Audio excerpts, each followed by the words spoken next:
अस्सलाम वालेकुम सर। वालेकुम अस्सलाम जनाब। सर जी, काफ़ी लोगों की क्यूरीज हैं कि वो बेला टाउन के अंदर आके अपना एक प्रोजेक्ट बनाना चाहते हैं।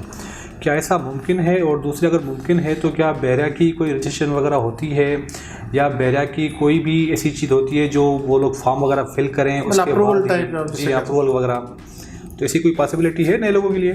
देखें, ये बड़ी ज़बरदस्त डिस्कशन है। बहरिया टाउन सारे बिल्डर्स को और काम करने वाले लोगों को वेलकम बोलता है। और ये बड़ी यहाँ की जो इस वक्त डेवलपिंग फेज़ है या इस वक्त जो कंस्ट्रक्शन हो रही है उसकी एक मेन वजह भी यही है कि यहाँ पे कोई रिस्ट्रिक्शंस नहीं है किसी को लाने के लिए, काम करने के लिए, या कोई रजिस्ट्रेशन की ज़रूरत नहीं, कोई अप्रूवल की ज़रूरत नहीं।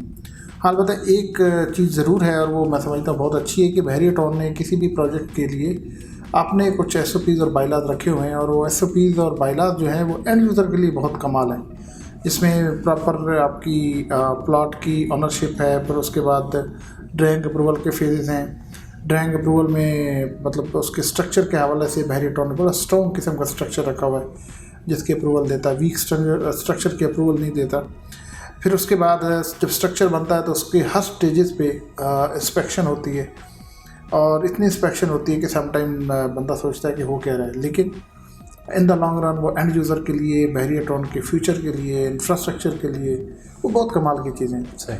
और आपने नोटिस किया कि हमने अपनी बहुत सारी वीडियोस में अपने बहुत सारे दोस्तों को जो बिल्डर्स हैं या जो काम करना चाहते हैं कंस्ट्रक्शन के हवाले से, उनको ये मशवरा भी दिया है, उनको सजेशन भी दी है, और बहरिया टाउन का इस वक्त जो प्लेटफॉर्म बना है उनके बारे में बताया भी है कि ये लैंड ऑफ अपॉर्चुनिटी है, आप यहाँ पे तशरीफ़ लाएँ, काम करें, और कमाल का काम हो रहा है। अच्छा सर, अगर मान लिया जाए कि बैरिया ने उनको अप्रूवल भी दे दी, सब चीज़ वो शुरू भी कर देते हैं, कोई प्रोजेक्ट वगैरह लॉन्च भी कर देते हैं, बीच में ही वो किसी प्रोजेक्ट को छोड़ के चले जाते हैं, तो फिर उनके साथ क्या होना है?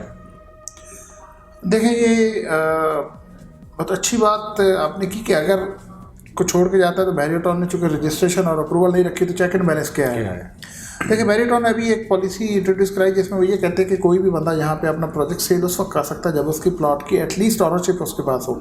ये नहीं कि कोई साहब आया, उसकी ऑनरशिप भी कोई नहीं और एडवर्टाइज करे और प्रोजेक्ट सेल करे और चला जाए।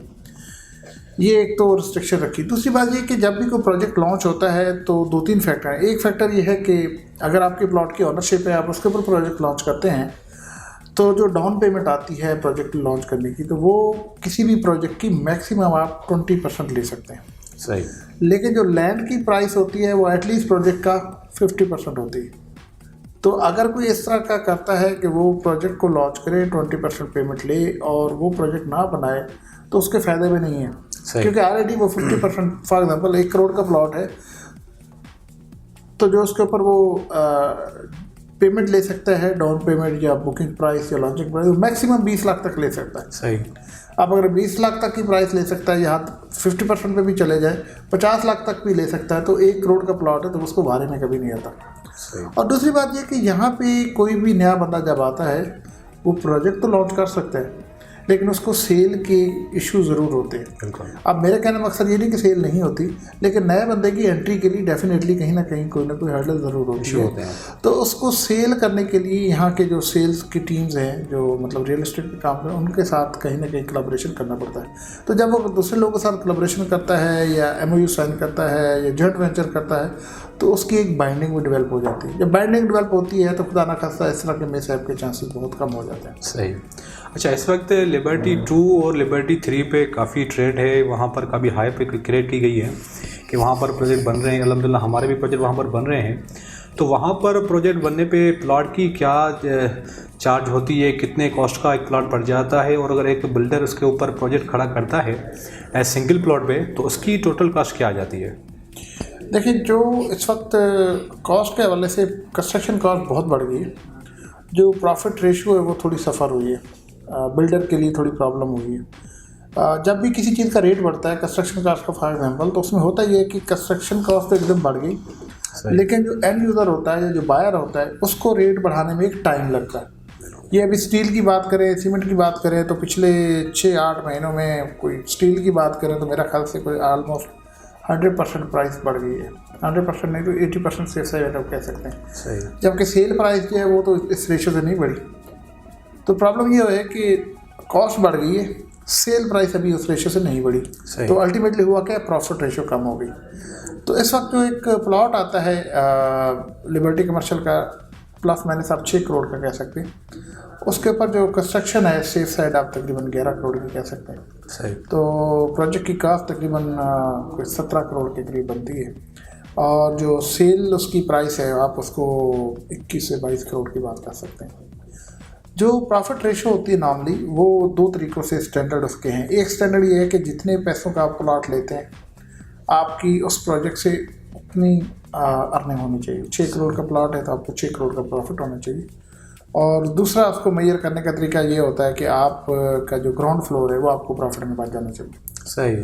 अच्छा सर, ये बताइए कि लिबर्टी कमर्शियल की हम बात कर रहे हैं, तो लिबर्टी कमर्शियल के एक प्लॉट पे कितने फ्लोर्स अलो होते हैं, और अगर मैक्सिमम कोई क्लाइंट 3 या 4 प्लॉट परचेज़ कर लेता है तो उन पे कितने फ्लोर्स का एक प्रोजेक्ट बन सकता है? अच्छा देखिए, ये जो लिबर्टी के प्लॉट्स हैं स्टैंडर्ड साइज है 266 स्क्वायर यार्ड। सिंगल प्लॉट पे आप बेसमेंट, ग्राउंड और 8 फ्लोर बना सकते हैं। अगर आप ये डबल प्लॉट करते हैं तो फिर आप 10 फ्लोर तक जा सकते हैं, और अगर आप 4 प्लॉट्स सिक्योर कर सकते हैं कंसेक्टिव प्लॉट्स तो फिर आप 12 फ्लोर तक जा सकते हैं।